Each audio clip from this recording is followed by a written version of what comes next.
experience of my impressions for the first 66 days now that I've been on the job.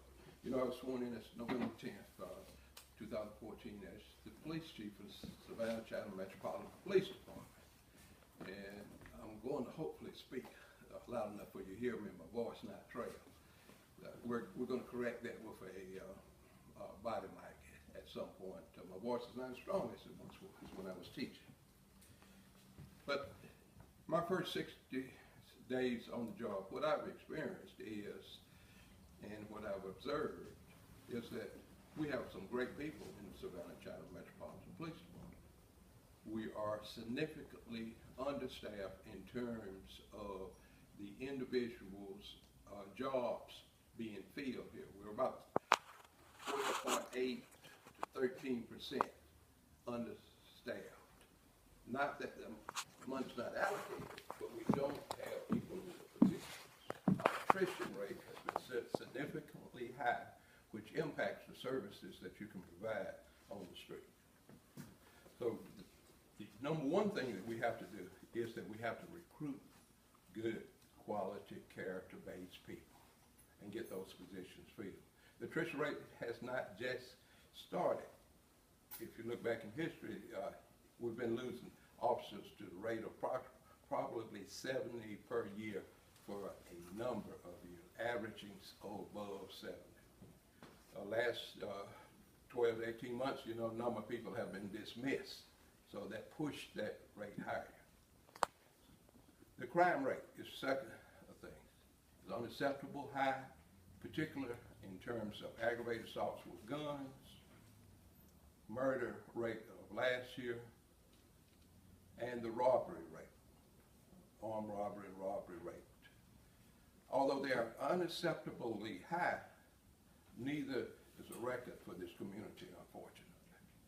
Our goal is to get it down, to reduce that rate to at least where the national rates are per 100,000 people or per 1,000, however you figure. The same with attrition. The goal is to cut that attrition the first year 50%.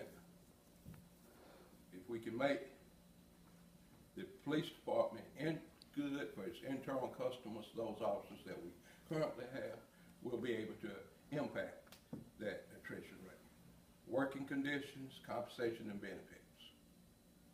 If we get more people on the street, we can impact those crime areas that we all are concerned about. We're training and developing competencies and expertise is a challenge. Yesterday, or the day before, the IACP master instructor was here for an orientation with the Leadership and Police Organization course. They'll actually start teaching in January. We're sending everyone that's on our promotional list for lieutenant and captain into that class first to develop them as leaders in the future. But we have some deficits, as I've interviewed probably a significant number of sergeants, and there are 70-odd positions. And most of the issues that they raised were a lack of training, a lack of leadership training for them. And they're the ones that ensure the service delivery on the street. Patrol officers work, or detectives work for sergeants, and that's the largest group of people we have. Patrol officers, APOs, star corporals, and sergeants. So it's a training issue, it's a recruitment issue, it's a crime issue. We have to have people in the seats of those cars, walking the beats, on those horses in order to impact crime, and we can do it. But we also have to have the citizenry. You may have noticed the last 60 days I've spoken continuously, we have to have citizen participation. And where we have had citizen participation, we've been able to arrest those perpetrators very quickly. The violence that we're speaking of is a known to known violence. I think of the 32 homicides, we're only questioning 2 where a motive is not known and the individuals actually know each other. That's excluding the children that were shot, but the adults knew where the kids were shot. They knew each other, the shooters here and the victims. It's relational, and we're going to put an end to it. A lot of it is involving the drug sales. Last week, we actually transferred a couple of our tactical units into another squad, another tactical unit, pull it back to working citywide where they can start impacting some of the street drugs. As we get people out of training, we're going to actually assign the individuals to that tactical unit to look for drug operations on street level, those drugs operations that are lower than CNT's threshold, and we're going to go after those people. I'll take your questions. Yeah, you mentioned challenges on both recruitment and retention, and you mentioned some improvements to pay and benefits. I mean, are you increasing salaries across the board, or what are you changing? I do not have authority to increase salaries. I do have the authority to develop a better environment for people to work. We're starting to do that. One young lady said this morning in the elevator going up about how she thinks the morale, satisfaction, and performance has improved to some extent. And that's my goal. I have that authority, and I'll continue to try. The city plans to do a compensation and benefit study this year, and the personnel director has said that it will occur shortly for the police and the fire services, the two main public safeties. We have to be competitive with pay, in particular entry level, but we also have to be competitive with those fine men and women who are here at the police department and have been working hard for years. We have a compression issue. If we change the rate of pay at the bottom, then it impacts the morale, satisfaction, and performance of the person right above them, because now we're bringing in people that are making more than they. It has to be, it's a complex issue. HR is aware of it, the city's aware of it, and they've promised that they're going to move on. And the timeline for that, though, in some ways, so the timeline they've been talking about is they're going to do this pay study this year and possibly implement it next year. From officers I speak to at the lower level. That's not what I have heard. Oh, okay. But I don't want to speak, I don't want to repeat what that specific time levels on it, because it's not my authority. But my belief it will occur in half the time that you're speaking of. So you believe that by eventually, hopefully raising the pay, that will solve a lot of the recruitment problems for the department? The image, we also branded. We spoke with Chamber of Commerce last week in their recruitment, and some people volunteered to help us establish a brand. What we want to do is establish a brand for Savannah-Chatham Metropolitan Police Department that suggests this is a great place to live. We're going to sell this community first, particularly with the military that's downsizing. We're going to go nationally in our recruitment with military times of that type. We're going to sell the community as great to live in, that you can live 30 miles out, 25 miles out, and be here in 35 minutes if you're planning your travel, because the roadways are good here. Great weather, great ocean, historical, those amenities that we have here, we want to sell Savannah-Chatham Metro and attract people here. Now, something has to be done with the pay, that's obvious. But this is a great place to live. Y'all live here. It's a great place to live. And if we tell the rest of the nation, I think we can fill those positions. By the same time, we have to stop, quote, the bleeding. We have to stop losing people.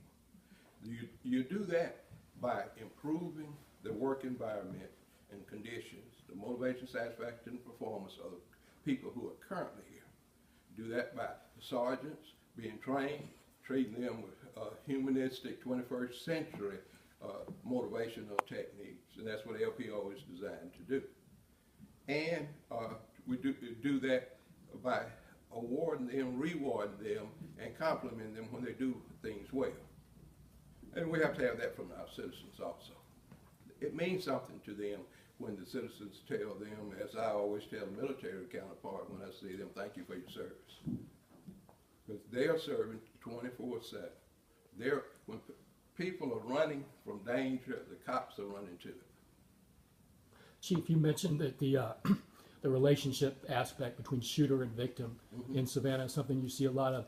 Is that more than maybe what you saw in Athens-Clarke County? And what are some of the differences between Athens-Clarke County and Savannah that you've seen so far? I was looking, and our people are great in terms of our violent crime task force, and the GBI representatives are really great. But the information is not flowing.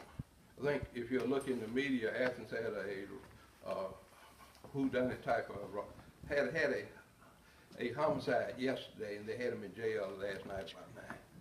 But that's not because of the police great knowledge, skills, and ability. They do have it, but that's because of information flow. We don't want homicides. Right now they're leading us, but they only had 5 last year, 4 or 5 last year. 4, 2, 5. They had 11 the last 3 years. With about 120,000 people. We can do that here. We can drop it. It's not a turnkey. We've got to hire those people. We've got to build that trust with the community. Community has to believe and know that we're not corrupt. The people internally have to know what we stand for and also what we will not stand for. The citizens have to know that. And then that information will flow better, in my opinion. Chief, Back to the, go ahead. what would you say to people? You mentioned talking to crime. I've talked to a lot of people. That seems to be a #1 topic that they're concerned about. It's now even the state lawmakers are talking about it. You know, homicide rate last year was the highest in 12 years. You know, since you've come in, your 66 days versus the time last year, homicides up, street robberies up, total violent crime is all up since you've taken over. So what would you tell people that you're doing differently to try and get these numbers down because they keep going up? As they keep going up, as if you look at history, our aggravated assaults is not the worst year that we've had here with guns. You look at history, the homicides rate is not. If you look at history, the violent crime rate is not the worst it has been here. Our staffing here is not appropriate to address some of those issues. We put some shooters in jail in the last 45 days specifically, and I think some of those people in jail have curtailed some of the shootings that we've had in the last 10 days or so. The challenge is we don't think there's a huge number of folks out there shooting or committing these crimes, but we have to put those in jail who are shooters, who are murderers, who are armed robbers. Those particular criminals will not stop. And sexual predators. They don't stop until you actually arrest them. What we're doing different, we're trying to establish trust with the community. There's no information flowing into the police department. We're trying to establish trust with the community to say we're not corrupt, that we don't have links with undesirable and evil criminals. That if you tell us something, it's not going to be broadcast and other folks find out. That Crime Stoppers is secure. There are a lot of issues out there where the criminals are telling citizens that Crime Stoppers is not secure. They're negating things. And, for instance, where the shot spotters helped us on this one, where the child was reportedly shot walking to school. It did not occur. We had probably 40 people investigating that for 6 to 8 hours in terms of locking down that area, locking down the school, responding, doing searches, looking for ejected shells and things. That 40 hours could have been 40 people, and for X amount of hours could have been used a whole lot more productive. Otherwise, we've got to have citizens participate with truthful response. What's the status on the body cam training? We're going to hopefully Central Precinct will start this weekend actually deploying them. and they will be the precinct to model it. The only whole thing precinct? the only thing that can hold that up is the uploading of it, and we're working on a mechanism to download it the old-fashioned way here, but I want Central to actually have it this weekend. The whole precinct. Yes, the whole precinct. And back to that pay issue real quick. What is the status of reinstating the rank of corporal? And is there any look at making it a pay raise for APO or for detective? I spoke to you earlier about the compression issue. When you address the pay, it has to be done systematically, not just if you put $1 in here, you're going to offend the next level in those amount of folks. All the people that essentially we hired since January 2014 are essentially on the same dollars. If we bring a person in with a new rate of pay entry level, we offend all those 60 or 70. We have that all the way through the ranks. What was the other part of the question? Reinstating the rank of corporal. What's the status of that? It will occur this month. This month? This month, yes. It's approved. We're trying to work out a wording issue in terms of it does not have an unintended consequence by eliminating some people that I think ought to be eligible. Like a college requirement or? No, that's not it. That's not the issue that I see with it. Sir, you've talked about the fact that up in Athens, Clarke County, information flows into the police department better, which is enabling them to get homicide suspects off the streets quicker than has been happening here, because you're not getting information. You've had a couple of months now. I know you've attended some community meetings, gotten out and met a lot of folks.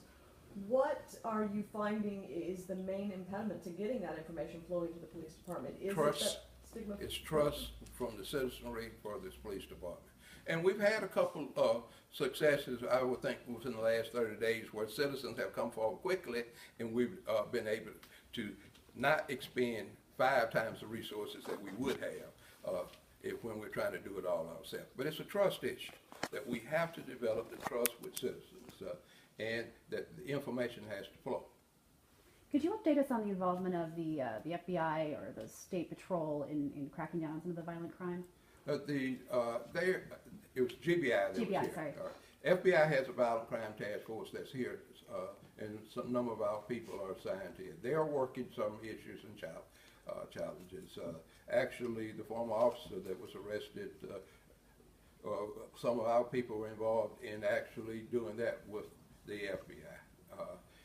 So it's not just FBI. Our people are trying to help clean up our own past issues. The State Patrol has a marked presence here in the county. They will continue to come in as we request them. They had to redeploy, but they're in and out. We will deploy them by day a week and hours a week where we think they can be most helpful. Can you quantify it all? I mean, how much more involvement you're getting from the State Patrol versus, a year ago? I mean, how much has it stepped up? They were here for a period of time. I can't compare it because I'm not familiar with what's passed. But they have a marked presence here anyway. They have suggested that they will always be here when we are under significant stress. The issue is that we have to fill our own seats. They have attrition in other areas that they have to police also. They have a assigned mission. The same way with the violent crime GBI agents. They have day-to-day responsibilities throughout a region, and they gave them to us 60 days or so, thereabouts. But they can't stay here for always. Time for 2 more questions. What about street level drug sales? I know that you were talking about that a moment ago, and I was not clear on whether, I know there was that street level drug unit headed by Cedric Phillips. Obviously, he's gone now. Has that unit been reinstated? No, that unit has not, but we're trying something with a unit. There's a special operation type of unit that will be addressing street level drugs, the complaints that we received. And they're on I'm not streets now? associating with any past unit. But we got 5, 6, maybe 7 people assigned over there now. Can you talk about your work getting guns off the street with the ATF? Partnership there. Guns off the streets. We're after prohibited people, not per se guns, unless the gun in and of itself is illegal. And it's very difficult in most instances because citizens can own essentially most guns if they go through appropriate processes. Those people who are prohibited are the problems. Hey, you want to close us out? Sure, Chief. What grade would you give yourself for these first 2 months? And then lastly, the police merger. Tomorrow, the county could take a step to start to look for a new police chief. Are you preparing for the possibility that your department is going to be demerged at all? And what are you doing to get ready as you're watching this? First, I don't grade myself. This is not a academic pursuit type. This is a process. If you look throughout the country, cities have gone through this type of process, and we didn't get into this circumstance overnight. We're not going to be able to get out of it overnight. It's not a turnkey. We got to have people to work. You think about it, if your station has 13% less people today than you tomorrow than you have today, you probably wouldn't be here covering this, or someone else would. So we're working in that regard. Merger, demerger, the police. Our job is to carry out, to execute the policies that the governing bodies decide. And we'll address it whenever the governing bodies make their decision. This is a political issue for me to get into that, and I will not. Thank you. Thank you. Thanks, Chief. for your time. Chief, thank you very much. Thank you.